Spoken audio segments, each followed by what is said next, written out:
how can we ensure compliance with regulatory requirements in a laboratory quality management program? So,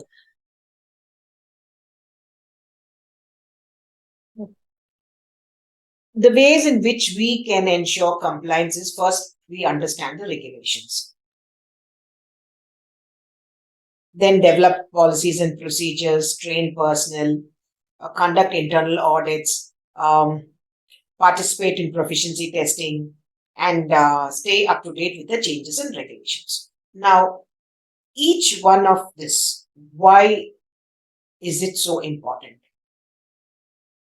Understanding the regulation first and foremost, it is essential to understand all the applicable standards. We need to understand the specific requirements and how they are guiding us into how it has to be, what should be there, and how do we interpret the documents issued by these agencies. So, having the overview understanding of any regulations, any standards is a must. So only when you understand what they are talking and what they mean, what they are conveying as to what we have to do, only then we will be able to plan, document, implement, and ensure continual improvement. So that is the first step towards ensuring compliance. The second is all the policies and procedures have to be developed around these standards, which they have to be very, very clear, concise, and easy to follow. No point having documents which have very, very, very highly technical words. Of course, technical words are to be used, but wherever necessary. The mantra of success is the ease of language in which they can understand. Many of them can understand. Of course, doctors are there, they are able to understand at one level, but technicians are also there. We need to cater to that set of technicians, and we have to talk in a manner in which they are able to understand also. And the procedure and policies have to be written so simply, in simple language, that they also can understand. And second, once you write down a procedure, the way it should be written is such that even a 10th standard kid, you give them the procedure, you give them the material, they should be able to perform. To that extent, it should be very, very clear and easy to follow. And it should not be too much of, very, very concise, exactly what is required at that point of time, how to do it. The explaining part of it is in another session, but how to do it should be very, very concise. Don't mix explaining and everything into one document. No, it becomes too much and people will not follow. What they have to do, only that much has to be there. Then, once that is there, we need to train them. And we need to train them that they have to follow, put it as steps. Step 1, 2, 3, 4, 5, 6, 7, 8, 9, 10. These are the steps have to be followed. And if there's a time interval between both the steps, that time interval has to be maintained. And if there is some action that requires some temperature to be consistent, then we have to ensure that, like placing it in an incubator for 10 minutes at 37 degrees. That should be very, very clear to them.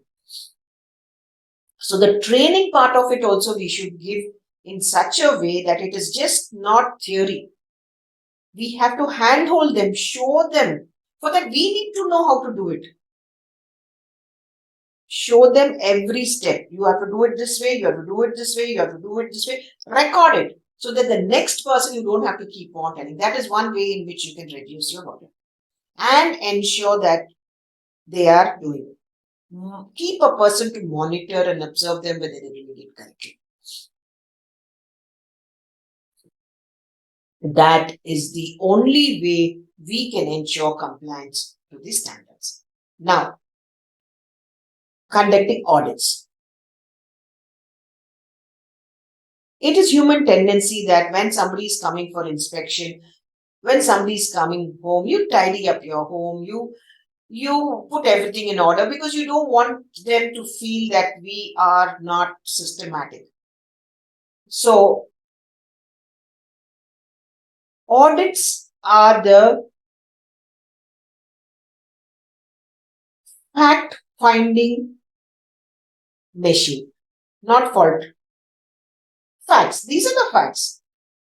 Now, you have to ensure that these facts have to be in compliance with these standards. So, if you have a non compliance, then make it compliant. Now, second point is it has to be conducted regular. You can't have it at the whims and fancies of whenever you want thing. Internal audit. So everybody knows that they need to do their things regularly, and before the audit itself, you have your monitoring and review processes in place so that people are not waiting till the audit and just before the audit they document everything. No, it should be an ongoing systematic, and that system is what has to be audited. Then, if we have to comply with the standards, proficiency testing participation is a must.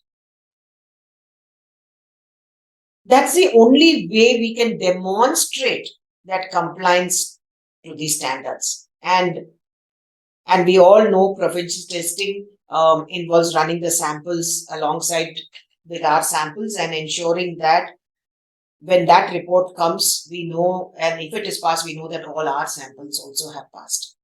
Now, the other aspect is staying up to date on the regulations. We've had 2012, now we have 2022. We need to stay up to date.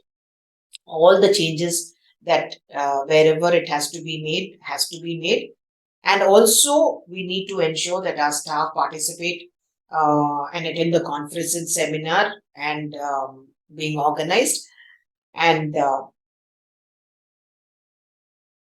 if any non-compliance is identified in the gaps, they immediately address them.